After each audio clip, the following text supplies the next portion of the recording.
during this 42-day lockdown. James Musinguzi, the ED of UWEC, is going to be interacting with us. A very good morning once again, my brother Stephen Mbide. What's the latest? Look at those beautiful, beautiful, beautiful chimpanzees. Stephen Mbide, take it away. Yeah, and of course, because today is the World Chimpanzee Day, or the chimps. It's their day, special day, just like you would be celebrating your birthday. Today is the special day in the lives of these species. But Romeo, what I should tell you is that when you get that Juliet, you need to bring Juliet to UWEC, because there is a lot of enjoyment, a lot of sharing and the life here at Uganda Wildlife Education Center. Dr. of the department here at UWEC, but also on he is the head of the primate section. Of course, the primate section includes these chimpanzees, and they're going to be sharing with me what it takes to take care of these species, but also on this day, what special thing do they do, especially now we are in a lockdown? Let me begin with Dr. Rachel Mbaba. Good morning to you, Doctor. Good morning, thank you.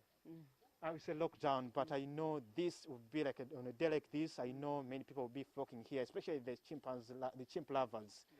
For you at UWEC, what special thing do you do on a day like this? Because I know in their life, these are our relatives. In their life, what special thing would you do for these chimps today? Like just because of the lockdown, but usually like on special days like this, we raise awareness about the plight of the chimpanzees here. So as an education center, that's what we are mandated to do. Most of our chimpanzees here were rescued and through the threats that affect them. So special day like this, we would want to raise awareness about them and their importance in our ecosystem. Thank you. Just for someone who doesn't know the importance, just point out a few of those highlights that you mentioned, that this and that is also good if we protect these species. Chimpanzees are found in forests. Just to only the importance, like in a forest, there are these seed dispersers. So they help they disperse seeds when they eat fruits, when they eat vegetables. So then they will disperse seeds and other trees will come out. So forests are maintained. And you know the importance of forests in our ecosystem.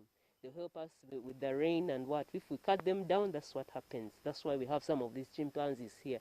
People have cut down trees and their habitat has been lost. So that's one of the important thing about them. But they also play a big role in tourism in Uganda. Like Chivali National Park, people come to see chimpanzees in the wild. So that's what happens, and bring in a lot of money. People come from all over the world and they bring in money for the country and help raise our GDP. Yes, thank you. Okay, just briefly, I'm going to be coming to Daniel Mirembe, but for now, let me first take a short commercial break, and then I will be letting you know much more about what's happening here at Uganda Wildlife Education Center in Entebbe.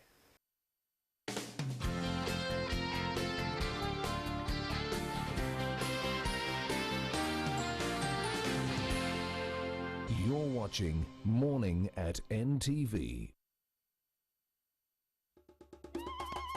The Seeds of Gold Virtual Farm Clinic is back. The Saturday Monitor brings you the 22nd Virtual Farm Clinic in Mukono, which will focus on coffee and cocoa, to be held at the National Coffee Research Institute, Nakori. Tune in to NTV on Saturday, July 24th, 2021 from 4 p.m. to 6:30 p.m. Catch the show live and learn new ways of climate-smart farming. You can also get updates on Facebook and Twitter with NTV and Daily Monitor under the hashtag Farm Clinic 2021. Sponsored by the Chinese Embassy in Uganda, Bank of Uganda, Stanbic Bank, NSSF, in partnership with NTV and Naro.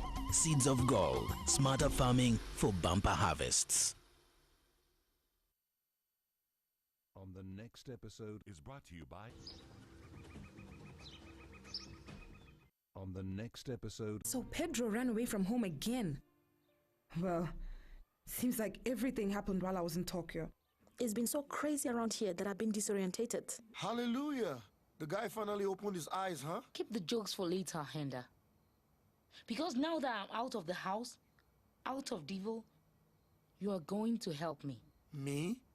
I don't know how, Victoria. If you're going to send me packing or if you'll do something... Ophelia, stop pressuring me, please. I haven't digested this story about Yuri. Anna Maria? Victoria! What are you doing here? My God, I should ask you that. What exactly are you doing in my house?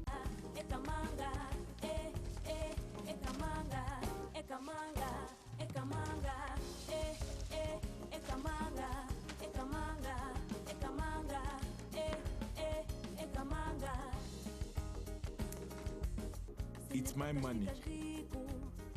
Nobody will take it to the bank to deposit.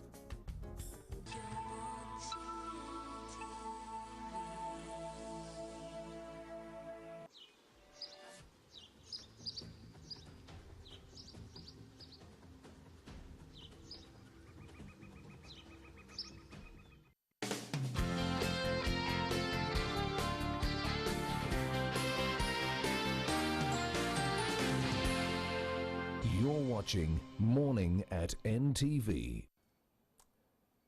Welcome back, and many thanks for staying with us right here on Morning at NTV. Before we take you to the Uganda Wildlife Education Center to see how the zoo is coping, let's also take a look at some of the people who are celebrating their birthdays on this particular day. One of them is Agnes Chirabo, the Executive Director of Food Rights Alliance, who would like to wish her mother, Nalongo Nachimbugwe Nsubuga, a happy birthday. Nalongo Nachimbugwe Nsubuga, a happy birthday to you, dear mother. She says thanks for being a pillar in the lives of servers and navas in the family. Indeed, to all the kings, queens, beautiful boys and girls who are celebrating their birthdays on this particular day, please be cognizant of the fact that COVID-19 is still here. That's largely it from me, Romeo Busiku, but Stephen Mbide is going to continue with the show, talking to Dr. Rachel Mbabazi, the head of animal at UWake right there. Very good morning once again, sir. All right, thank you so much, Romeo. Good morning to you once again. And we are still coming to you live from Uganda Wildlife Education Center here in Entebbe. But of course, the chimps are having a good time there. I don't know whether that is a fight or it's just having some good time. Let me ask Daniel Mireme here to explain to me what exactly is taking place there, as I can see the chimps having some good time. What has just happened apparently is just a failure to accord respect to the leaders, especially those ones who are mature in age. And I think one was provoked. She was trying to scare away one of the little chimpanzees called Bwera, who had provoked him. That's what has just happened. Yes. But how many are you keeping here? Apparently, we are having 21 chimpanzees, and as my manager told you, most of the chimps that we have here, 99%, they are all rescued, and these are victims of illegal wildlife trade, poaching, and habitat destruction. So we're having 21 in number, and out of those ones that we have, they all come from different walks of life. So that one tells you the kind of the activities that we do and the task that we have. Because the chimps in the wild, they live as cousins, they live as kins. So you have the aunties, you have the uncles, all of them related. But now when it comes here, it's a different case. We now take them through the rehabilitation process. And part of the rehabilitation entails integration. Integration means incorporating the new ones into the existing troop. And that process is a very fragile nature, and it is done in a phased manner. So, and for you to have a success of you integrating one chimp into the existing group, one, psychologically, you must know the personalities of each of the chimpanzees, and then also you must have enough logistic support, like food, and then also you must know the hierarchy of the chimpanzees for you to have a success. So our care of the chimpanzees is no difference with that one of humans. We look at them just like how you look at the humans. Exactly, that's where I want to understand. What exactly do you do here in a day? For example, just take us through that. When in the morning, this is what they do, this is what, how do you keep up with them? Well, now one of the facilities is a rescue and adaptation facility. So part of the adaptation process entails one, times a day. Yeah. They sleep. And now when they reach in that house in the morning, before you release them in the morning, you need to first give them porridge, okay? And clean this place where they spend the rest of the day to find out if there are artificial objects or anything that can cause harm to them. You remove it, Then after you've done that one, you also do the records. You see their body condition. Do they have any injury? Are there changes in the body condition? Do you anticipate that maybe one of them is sick? Or you can also see them physically, closely, to ascertain if they are fit to be released on the what? On the island. Now, besides that one, we also do another activity called environmental enrichment, like the one which you've just seen. That activity aims at stimulating the instincts of the animals for it to behave as if it is in the what? It is in the wild. And our place where we normally release them is spacious enough to mimic the natural habitat in the wild. Where they were before. Where they were before. So another thing that we normally do, I told you we feed them 4 times a day. So after you've released,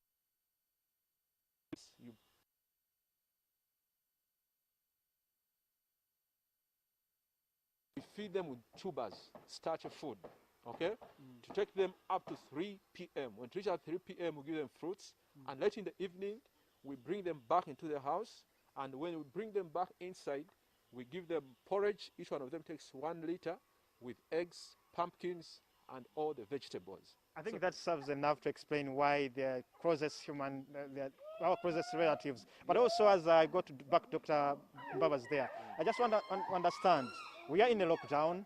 There are so many good-hearted Ugandans. There are so many people who love nature and its wildlife. What kind of support would you want them for? They are watching you right now live on NTV. All right, thank you very much. You know, lockdown, it was an unprecedented occurrence, and it's another page of life.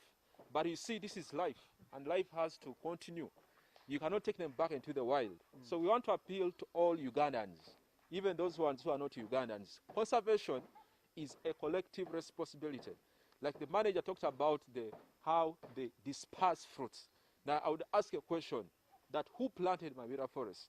Who planted Budongo Forest? These are the animals which planted the what? Those forests where we get our rain, we get our ecosystem services. So I want to appeal to everyone who's watching me right now that even the little one that you have matters a lot to conserve and sustain the life of these ones. So I'm not saying how much you're going to contribute, but contribute within your means. In Africa, we have a proverb that if I walk alone, I can go very fast. But if we walk together, we can reach very far. Thank you so much. Thank you so much, Daniel Mirembe there, the head of the primate section here at UWEC in Entebbe. But let me also ask Dr. Babazi Rachel. You know, in so many areas of Uganda, even across Africa, encroachment is a big problem. And these people are encroaching on the forests where these primates reside. Encroachment on the habitats of these, how big is it and how is it endangering these species? But I don't know. I think you see it every day on the news when we are losing Bugoma forest, people fighting, chimpanzees coming into there. It is a very huge, with the increase of the population and what? So people have invaded most of these forests. So it is really, like now if you see, 100 years ago, we had over 1 million chimpanzees in Africa, but now we only have 350 in Africa. That shows less than 100 years how the population has gone down, and most of the times it's habitat loss that has caused that because there's invasion. So if the population has gone down like that, you know the forest also is going down almost at the same extent. Yes. Your last word to the viewers who also want to visit UWEC. Yes. Just to, as today we're raising the plight of the chimpanzees, just know as species around different animals, we are interconnected. There's a way each one serves, they're not just there for, they happen to be there. They play a role in our ecosystem and our survival. Please value them, please value the forests where we stay. They also help us as individuals. And today, we pray that you support us even during this lockdown. And whatever you have, because we have people, even we have a lady who, because she has a banana plantation, that's what she gives, and she knows that's the fruits that these animals like. Thank you for your support today. Thank you so much, Dr. Rachel Mbabazi, the head of the Animal and Horticulture Department here at UWEC, as well as Mirembe Daniel, the head of the section here at the Primate section. This is Stephen Imbidon Chivuga. Thank you for your company. From 6:30, Romeo Bosiku was with you, and on my own behalf, and on behalf of the entire team, that is the social media, technical, production, and the producers there, We say thank you so much. We wish you a good Wednesday morning. And of course, we shall be with you tomorrow morning at 9 a.m. Faida Nakazwe is coming on with Mwasize Mutia. Keep it here on NTV. For me, I'm just going to be feeding and spending some good time with the mazike here, the chimpanzees.